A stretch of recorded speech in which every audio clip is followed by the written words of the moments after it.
بەناوی خوای گەورە و میهرەبان بینەرانی بەڕێز و خۆشەویست جەژنتان پیرۆز بێ و سڵاوی خواتان لێبێ. ئێمە ئەمڕۆ لە یەکەم ڕۆژی جەژنی ڕەمەزانی پیرۆز لە بەرەکانی پێشەوەی جەنگ لە گوندی تەلەلوەرد لەگەڵ هێزەکانی پێشمەرگە جەژنی ڕەمەزان پیرۆز دەکەین. ئێمە دەچینە لای ئەو پێشمەرگانە پەیامی خۆیان بۆ کەس و کارەکانیان جەژنە پیرۆزەیان بۆ کەس و کارەکانیان دەگەیەنین بە هاونیشتیمانیانی کوردستان لەگەڵمان بن.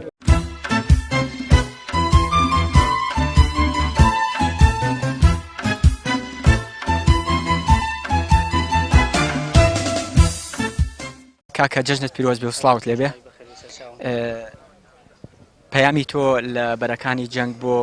هاونیشتیمانیانی کوردستان بۆ خانەوادەکەت؟ پەیامی ئێمە ئەوەیە کە خەڵکی شاری کەرک و خەڵکی منتیقی خۆمان ئاگادارەکەینەوەگە هیچ شێوەیە ترسی ئەوەیان نەبێ خۆیان بەخۆشی جەژنکەن. دوایەوە پەیامی خۆمان بۆ ئاڕاستەی کەسکاری شەیدانەکەین، جەژنە پیرۆزە لە خانەوادەی شەیدانەکەین. بەخێر بێن سەر چاوم. جەژن چۆنە لە سەنگەرەکانی پێشەوە؟ ئێستا تۆ لە ناو ماڵ و کەس و کارت نیت لە بەرەکانی شەڕی جەژن چۆنە بەلای تۆ؟ جەژن و ئێرە و ماڵەوە فەرقی وای نیە لە ئێمە، لەبەرەوە ئێرە ژۆک و ماڵی خۆمانی لاتووە، هیچ فەرقێکی تیان نابینین. سپاس، دەستخۆش. کاکە جەژنت پیرۆز بێ. خۆش پیرۆز بێ، بە خێراتتانەکەم بۆ بەرەکانی جەنگ ئێمە بە خێراتتانەکەی. تۆ خەڵکی کوێی؟ چەمچەماڵ. چەمچەماڵ دیارە لەگەڵ کەرکووک جیاوازی هەیە. چی وای لە ئێوە کردووە بۆ نمونە شوێنی خۆتان بەجێ بێڵن بێن بەرگری لە کەرکووک بکەن؟ وەڵای ئێمە لە پێناوی خاکی کوردستانە، ئێمە چی کەرکووک بێ و چی چەمچەماڵ بێ هەمووی هەر بۆ ئێمە یەکە. ئێمە هەموو خاکی کوردستان بە خاکی خۆمانەزانین، لە هەر شوێنێکی کوردستان بین. ئەدر کەرکووک فەرقی نییە لەگەڵ چەمچەماڵ لەگەڵ هەر شارێکی ترە. تۆ یەکەم کەس جەژنە پیرۆزت لە کێ کرد؟ لە دایکم. دایکت ماڵ و مناڵت هەیە؟ بەڵێ. باشە، بەسەر هاتێکی خۆش یادگاریەک لە کاتی پێشمەرگایەتیە بە سەران هاتبێ یا شتێکی ئاوا خۆش بێ؟ وەڵڵاهی هیچ ناتە خەیاڵ. شتی خۆش زۆر بووە، بەس بەڵام لەم کاتیان کامیرازە بەڕون بەخوایز نازە ناتە خەیاڵم. دەست خۆش کاکە. کاکە جەژنت پیرۆز بێ. هەر لە جەژن نابێ، بەخێر بن سەر چاوم. پەیامی تۆ بۆ ماڵەوەتان بۆ هاونیشتیمانیانی کوردستان چی؟ جەژنە پیرۆزە لە پارچی کوردستانەکەم، لە دایکم، لە باوکم، لە مناڵەکانم، لە خوشکم، لە برام، لە هەر هەمیان، لە هاو خزم و کەسەکانم، لە هەموو برای پێشمەرگەکانم. ئێوە لە جەژندا لە بەرەکانی جەنگن، پێتان خۆش نەبوو لە ناو ماڵ و مناڵی خۆتان جەژن بکەن؟ ڕاستەکەی خۆی ناو ماڵما، بەڵام ئێرانە فەرسترە وەک لە ناو ماڵمانی خۆمان، لەبەی ئێرانە شوێنێکە دژمنە ناتوانن بێنە، ئەگەیمە لێربی ناتوان بێنە ناو بستەقای کوردستانەوە و خەریشیان خاوە. دەست خۆش، سپاس. کاکە جەژنت پیرۆز بێ. پیرۆز بێ لە جەژنای بران. خەڵکی کوێی؟ چەمچەماڵ. پەیامی تۆ بۆ خانەوادەکەت و کەس و کارەکەت؟ جەژنە پیرۆزی لە خانەوادەکەم و کەسوکاری شەهیدانی بەڕێزەکەم جەژنە پیرۆز بێ، ئەوان جەژنە پیرۆزی خۆیان بکەن و ئێمە لە بەرەکانی جەنگا و پارێزگای لە خاکی کوردستانەکەین. ئەم لیوای ئێوە زیاتر خەڵکی کوێن لە کووە هاتوون و خەڵکانی کە ئەم لیواییان پێکێناوە؟ ئەم لیوایی ئێمە خاستن ئەم فەوجی ئێمە زۆری چەمچەماڵ و تەکیە و کەرکووک ئەو ناوەیە. لێرە ئەڵێن ئەم ناوچەی تەلەلوەرد و منتیقەی مەلا عەبدوڵڵا و ناوە ئەڵێن مێشولەی زۆر خراپی لێیە. بەڵێ پارەگە مێشولەی هەبوو ئیمساڵ زۆر کەمە، پارەگە مشکی هەبوو ئیمساڵ زۆر کەمە، ئیمساڵ بۆقی زۆرترە. ماوەیەک نوکتەیەک هەبوو لە ناو پێشمەرگە یاوت مێشولەی ئێرە لە داعش پیستر یعنی بۆ گیانی پێشمەرگەوە ئەوانە. ئێستا و مێشولانە ماون؟ ئێمە نە مێشولە و نە داعش هیچ تاسیری ئێمە ناکە. ئێمە بە دڵێکی فراوانەوە پارێزگای لە خاکی کوردستانەکەین و ڕووباری خوێنمان لەم تەلەلوەرد و ئەم ناوچەیەداوە. خۆش بێ. دووبارە جەژن پیرۆز. کاکە جەژن پیرۆز. جەژنی تۆش پیرۆز بێ، لە تۆ لە هەر چوار پارچەی کوردستان پیرۆز بێ. تۆ یەکەم کەس جەژنە پیرۆزت لە کێ کرد؟ وڵا لە خێزانەکەم. خوا لە یەکتان نەکە ئینشەڵڵا. پەیامی تۆ بۆ کەس و کارەکەت بۆ خانەوادەکەت بۆ هاونیشتیمانیانی کوردستان؟ وڵا پەیامی من بۆ هەموو گەلی کووردە، تاوەکو ئێمە بمێنین دژمن ناتوانێت زەبەر بە خەڵکی کوردستان و وڵاتەکەمان بە. ئێمە ئەمە تقریباً وا نزیکەی 3-4 ساڵە لێرین جەژن لێرە ئاکەین بە شانازیشەوە. ئێستا خۆش بێ. دووبارە جەژندا پیرۆز.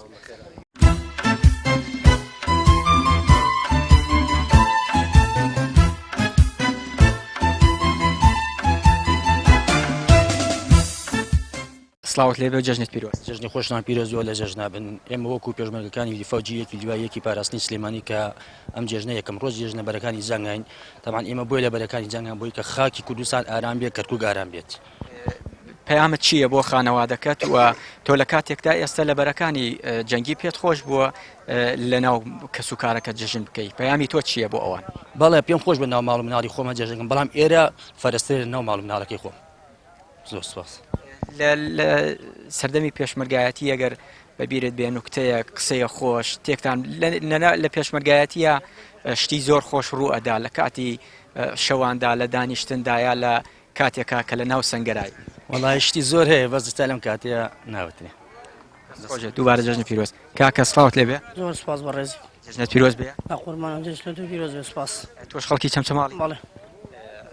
پەیامی تۆ بۆ کەس و کارەکەت بۆ خانەوادەکەت من جژنە پیرۆزەکەم لە دایکم لە باوکم لە خوشکبرەکانم لە هاوسەرەکەم لێرە وەسڵاو ڕێزمێ بۆیان باشە تۆ یەکەم کەس جژنە پیرۆزت لە کێ کرد لە هاوسەرەکەم خاڵێکتان نەکا و پیرۆزی یەک بن جژن بەلای تۆ چی ئەگەیانەوە پاراستنی خاکی کوردستان چی ئەگەیانێ بەلای تۆ بۆ من هەموو شتێکە من کە لێرم بۆ من هەموو شتێکە بۆ من دوو جژنە من کە لێرم ئەرکی من پاراستنی خەڵکی کوردستانە من لێرم بۆ من دوو جژنەیە دەستخۆش سڵاوت لێبێ جژنی پیرۆز جژنەی خۆی ئێوەش پیرۆز بێ براکەم تۆ دیارە تەمەنێکت کردووە و ماوەیەکی زۆر لە ناو کاری پێشمەرگایەتی بووی چەند جژنت کردووە بەبێ کە سوکارەکەت لە بەرەکانی زۆر ئەمە یەکەم جەژمان نییە بە چەندها جژن بووینە لە واجبا بووینە بە شانازیشەوە لەبەرەوە ئێمە دیفاع لە میلەتی خۆمانەکەی تۆ لەوەیە زۆر پێشمەرگایەتی بینی بێت لە ناو پێشمەرگایەتیە چی شتێ خۆشە چی شتێ تاموچێژیە لە کاتی پێشمەرگ وەڵاهی تاموچێژ تەمان هاوڕیان لەگەڵانە بەیەکەوە دانیشی نوکتە و قسەی خۆشەکەین و وەکو برا لە سنگەرەکانە بەیەکەوە دانیشی زۆر زۆر خۆشە بەیەکەوە کە دانیش لیوای پاراستنی سلێمانی لە کۆمەڵێت پێشمەرگە پێک هاتووە کە جۆریان بەشێکیان خەڵکی سلێمانین بەشێکیان خەڵکی شارەزون خەڵکی کەرکووکیتیا خەڵکی چەمچەماڵێکە ئێوە چۆنە ژین لە ناو ئەم لیوایەوە تەبایی و یەکریستان چۆنە لە ناو ئەم لیوە وەڵی گشتمان وەکو برا فەرق و جیاوازیمان نییە بڵێن ئەمە خەڵکی کەرکووکە ئەمە خەڵکی سلێمانیا ئەو هەمومان وەکو براین من سێکێکی وەکو خۆمە ئەسڵم کەرکوو خەڵ کەرکووکم بە شانازیشەوە ئێمە کە لێرە لەم سنگەرانین حتا ئاخیر خوێنمان دیفاع لە خاک و نیشتیمانمانەکەی چی شتێک زۆر خۆش بۆ بەلاتەوە نوکتەیەک شتێک لە کاتی پێشمەرگایەتی بەسەر تاتبێ هەوەک جەژن بۆ خانەوادەکەت بیکێتە خەڵات هەم بۆ بینەرانی کەناڵی پێیان وەڵی زۆر بەسەرمان هاتووە بەڕاستی سەلم کاتێنە زۆر شتە یعنم هاتوو بەس بەخۆڕان لەم کاتێ بە هیچ خەیاڵمانە نایە وەکو بەس وەکو دەوامەکەمان بەڕاستی بەلامانەوە گرنگ نییە لە ماڵ بین ئایا بە سیستێمە بۆ ئێمە دوو جژنە لەبەرەوەی لەگەڵ هاوڕێی سنگەرەکانمان بەیەکەوەی خۆش بێ دووبارە جژن پێ سپاس دەست خۆش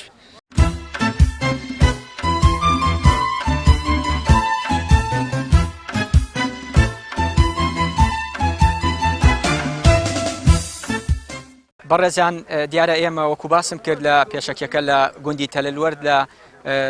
لای پێشمەرگەکانی لیوای پاراستنی سلێمانی دیارە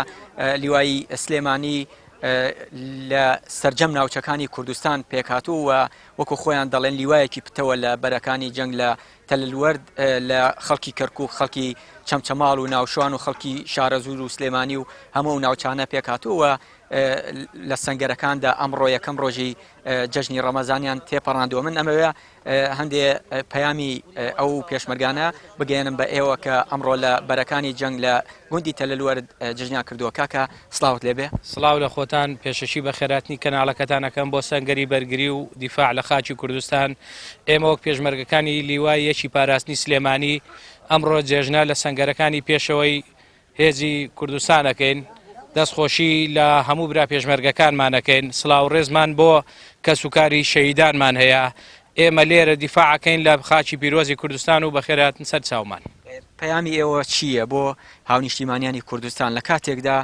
تاکو ئێستا داعش لە سنووری حەوی جەماوە ئێوەش لە گوندی تەلەلوەردن نزیکن تا ئاسێک لە سنگەرەکانی داعشەوە ئێمە بەپێی ئەو فەرمانانەی پێمانەگا لە سنگەرەکانی خۆمانە بین تا دۆ تڵۆپی خوێنمان لێرە ئەجەنگین دیفاع لە خاکی کوردستانەکەین خۆش بێ جەژنت پیرۆز دووبارە کاکە سڵاوت لێبێ تۆ خەڵکی کوێی سلێمانی خەڵکی سلێمانی دیارە سلێمانی لەگەڵ کەرکک جیاوازی زۆرە و نێوانیشیان زۆرە چی وای لە تۆ کردووە بێ لێرە بەرگری لە کەرکک بەڵێ دیارە کوردستان هەموو یەک پارچەیە لای ئێمە کوردستان لە زاخۆ بۆ خانەقین یەک پارچەی لای ئێمە گرنگەوەیە خاکی کوردستانە ئەتر گرنگ نییە خەڵکی سلێمانی بم هاتوون بۆ ئێرە بۆ تەلەلوەرد گرنگەوەیە من لە خاکی کوردستانە ئەجەنگم خۆش بێ دووبارە جەژنت پیرۆز سڵاوت لێ بێ جەژنت پیرۆز سڵاو لە خۆتان جنابشتان پیرۆز بێ بە خێراتن کەناڵەکەتانەکەین تۆ خەڵکی چەمچەماڵی یاشوان خەڵکی کەرکووکم کەرکووکی پەیامی تۆ بۆ خەڵکی کەرکک چیەوە جەژن چی ئەگەیەنێ لە بەرەکانی جەنگ بەلایت وەڵای ئێمە ڕۆژی جێژنەوەدا سەنگەرەکانی تەرەلوەر وەکو لیوایەکی پاراستنی سلێمانی بە خێراتنی جەنابتانەکەین جێژنە پیرۆزە لە کۆمەڵانی خەڵکی کوردستان پیرۆز دەکەین بە تایبەت لە شاری کەرکووک کە سوکار و خانەوادەی شەیدە سەربەرزەکانمان پیرۆزباییان لێکەین زۆر بەخێربێن و سەرچاو خۆش بێ جەژنە پیرۆز دووبارە کاکە سڵاوت لێ بێ سڵاو لە جەنابتان بەخێر بێن جەژنت پیرۆز بێ و پەیامی خۆت بگەێنە لە ڕێگەی کەناڵی پەیامەوە بۆ کە سوکار و خانەوادە بەڵێ جەژنە پیرۆزە لەسەر جەمگەلی کوردەکەم لە خانەوادی شەیدان ئێمە وەکو هێزی پێشمەرگی کوردستان وەکو بەرگری فریاکەوتێن بەڵێن دووپات دەکەن بۆ خەڵکی کوردستان کە دیفاع لە خاک و نیشتیمان بکەین وامەیە کۆپلە شارێکش پێشکەش بکەم مردنێک لە پێناوی ئەم نیشتیمانە بێ دەبا سەر ژیانی بە قوربان بێ خۆ ئەگەر واژ نەبایە دەمردم ئەو کات کەسش باسی نەدەکردم ئەڵێن لیوای یەکی پاراستنی سلێمانی لە هەموو یعنی زۆربەی ناوچەکانی هەرێمی کوردستانی لێیە تەبایی و پتەوی ئەم هێزە لە چیەوە پێک دێەوە لە چی پێکات بڵێ تەبای بتەوی ئەم هێزە لەوە پێک دێ ئێمە لە جەلەولەوە هەتاکو سنووری غازرێش و ئێمە ئێستا لە تەلوەر جێنشینین بەشداری ئەم ئۆپراسیۆنەکانمان کردووە تەبای ئەم هێزە لەوە پێک دێ کە ئێمە لەگە فەرماندەکان هاوپەیمانین یعنی هەموو براین تەباین پێکەوە هیچ فەرق و جیاوازی نە لە نێوانمان و لەگەڵ ئەوەشا ئێمە نیزامی کاملمان هەیە خۆش جەژنتا پیرۆز جەژنە پیرۆزت لە یەکەم جەژنە پیرۆزە لەسەر پەیامەت چییە بۆ کە سوکارەکەت بۆ خانەوادە پەیامەوێ جەژنە پیرۆزە لە سەرجەم دانیشتوان خەڵکی کوردستانەکەم و بۆ برەماڵەکەمان بۆ هەموو برا مسلمانەکەم سپاس جەژنت پیرۆزی دوار کاکە سڵاوت لێ بێت جەژنی خوا لە تۆش بێت تۆ دیارە لەم لیوایە چێش لێنەری و چەند چێش لێنەریە لێرەن عادەتەن ئەگەر چەند کەسێک چێش لێ بنێن چێشتەکە جیاوازیە بێ چێشتەکە ئێوە جیاوازی لە چییە؟ وڵای ئێمە لەخوا بەزیاد بێ چێشتەکەمان ینی بەعام برادرانمان گلەی لێ نییە ئەیتر لە شێشتەکەمان ڕازین نەخوا هیچ بەسەرهاتێکت لە کاتی چێشت لێ نانا چکەم حتمما لە ماڵیشەوە بی چێش یا سوێر دەرەچی یا کەم خوێ دەرەچیە ئێوە هیچ سامەسەر ناتوە وڵا بۆ حاڵەتە باشین لەخوا بەزیاد بێ بەڵام ڕۆژێکیان تقریبا سێ چارەگەوەی مابوو خواردن تەوزیعەکەی خواردمان ئامادا کرد لە سیارە سەری خەینوبین بۆ تەوزیعکردن دەستمدا مەنجەڵی شلەکە لە گۆشتەکە جیامان کرد بە گۆشتی حیوانمانە بوو گۆشتەکەمان جیا کرد سوورمان کردەوە دەستمدا مەنجەڵی شلەکە هەڵی گرم بیکەمە ناو هینەکەوە سەتڵەکەوە بەخۆی لە دەستم شلەکە کەوت شلەکە کەوتوتە تۆزێکی تیامایەوە ئەم برادەرەوتی با بە بۆشتی وات کردوسە چۆن شلێ دروستکەینەوە وەڵایتر تەرتیبمان کرد و ئەوەمان بەسەراتۆ لەو حەبەکە ترسمەوە بێ ئەوەی ڕژا بێ کرد بێتانە ناو مەنجەڵەکەەوە و دابێتان بە پێشمەری ناوەڵاوە جەماعەتی ئیدارەشی لێ بوو بەڵام شلەکەەوەی کەما بوو لەگەڵ گۆشتەکە تێکەڵمان کردەوە و هەنێ ئاوترمان بەسەری کرد و دەرمان و شتمان تێ کرد و حازرمان کردەوە دەست خۆش بێ باشە ئێوە هەر لێرە چێش لێنن یا لە ماڵیشەوە چێش لێنێن بۆ ماڵەوە وڵایی لە ماڵەوە خۆی بەپی پێویستەکە تۆ سێرەگەی لە کاتە جاڕای خۆت لە ماڵەوەی بۆ خۆت بێ خواردنێ دروستکەی ئەیناوەکوتر لە ماڵەوە ناوەڵە ئەگەر فشارت لەسەر بێ زەختت لەسەر بێەوە لەخوا بەزیاد بێشت ئامانیان هاتووە و زەختە بکرێتە سەرمان دەستان خۆش بێ کاکە جەژن پیرۆز بێ جەناب پیرۆز بێ پەیامی تۆ بۆ لە جەژندا بۆ کە سوکارەکەت بۆ خانەوە دەکەن وڵای جەژنە پیرۆزە لە هاوسەرەکەمەکە لە خوشکی گەورەی خۆشەویستی خۆمەکەم جەژنە پیرۆزە لە کە سوکاری شەیدان وەرفەلەکەراوانەکەم جەژنە پیرۆزە لە هەموو پێشمەکەکانی کوردستانەکەم تۆ چێشتە سوێرە یا کەم خوێە وڵای جاران خەڵک زۆر پێمێت تۆ تێشتە سوۆرە هەتە وستا باشم وردە وردە هەر دەستم وا ڕاهاتە بوو زۆر کەس یەقیان بەمەگرت یا ئاتە ناوە کاکە تۆ خواردنە سوێرە هەتە زۆر کەس پێ بوتمە سا لە خوا بەزابێ خواردنی ئەمڕۆ بۆ هێزەکانی پێشمەرگە چی و چی بوو وڵای بریدی بوو لە بامێ قەیسیمان کردبوو بان لەگە گۆشتی حیوانە منشمان بۆیان لێ نابوو پێکات بوو لەوە جۆر خواردنانە دووسێت چێشتێنەرن لێرە منافەسە ناکەوێتە نێوانتان ئەو بەڵێ من بۆی برنجەکە من باشتر بێ شلەکەی ئەو باشتر بێ هیچ منافەسەی واتان نەکرد خۆی هەبێ باشترە لەبەی خواردنەکە جوانتر دەرەچ ڕستەکە جوانترێ بێ بەس لەخوا زەیمە وەکو براوای چەند ساڵ 3 ساڵە لەم لیوای لەخوا بزابێ وەکو براواین و ئەمە کاتاوکاری یەکتریمان کردو خۆش بێ دووبارە جەژندا پیرۆزی دەستان خۆش بێت سپاس دەست وەکو پێشمەرگەیەک لە بەرەکانی جەنگەوە خۆم بە خۆشحاڵەزانم لە یەکەم ڕۆژی جەژنی ڕەمەزانی پیرۆزدا لە بەرەکانی جەنگم پیرۆزبایی خۆم ئاراسی خانەوادەکەم بەکەم سەرجەم کە سوکاری شەیدان سەرجەم موسڵمانان لە هەر شوێنێکی دنیان هیوادارم ببێتە مای خێر و خۆشی بۆ گەلی کورد و سەرجەم موسڵمانان ئینشاءڵڵا جەژن زۆر بەلامەوە زۆر خۆشە خۆشحاڵم کە لێرەم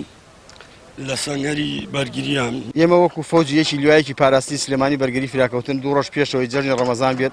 ئامادەباشیمان کرد لە هەموو ڕۆکانە چی لە ڕووی عەسکەریەوە چی لە ڕووی خواردنەوە ڕووی خواردنەکەشمان کە پێک هاتووە لە گۆشتی حەیوان و گۆشتی مریشک و شلەی فاسوولیا هەموو میوەهاتێکمان بۆ هێزەکەمان ئامادە کردەوە لە ڕووی عەسکەریشەوە بە هەموو کاتێک خۆم ئامادەباشیمان کرد لەبەرەوە جەژنی ڕەمەزان کە هێزی دوژمن نەتوانێت بە هیچ شتێک بتوانێت بەرامبەرمان شتێک بنیێنێت جەژن لە سەنگەرەکان جەژێکی زۆر خۆشە و ئەزانی جەژنەکەمان لە ماڵی خۆمان لەگەڵ ماڵماڵی خۆمان جەژنەکەی و لە کەنارەکەی ئێوەشەوە پیرۆزبایی جەژن لە هەموو گەلی کوردەکەین و بەخێر بەسەر چاوان بەخێراتنی کەناڵە بەڕێزەکەدانەکەم پیرۆزبایی لە هاوڕێوە سەنگەرەکانمەکەم و سەری ڕێز و نەوازش بۆ دایکی شەیدان بۆ خانەوادەی شەیدان ئەلێرەشەوە بەڵێن بە دانیشتوانی کەرکووکە دەین شارەکان وەک بیلبیلەی چاوە بارێزین هەتا هێزی پێشمەرگی کورسان لێرە بێت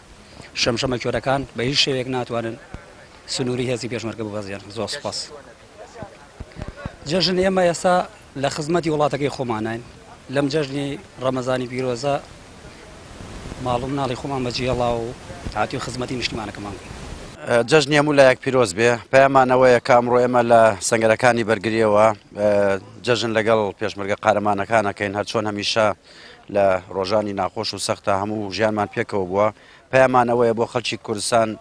بەڵێن دوو پاتەکەینەوە کە هەمیشە ئێمە جانفیداکار بین بۆ پاراستنی سەنگەرەکانی بەرگری کە ئەمڕۆ بەرگری لە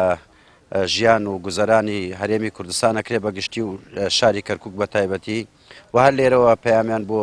دووباراکەینەوە کە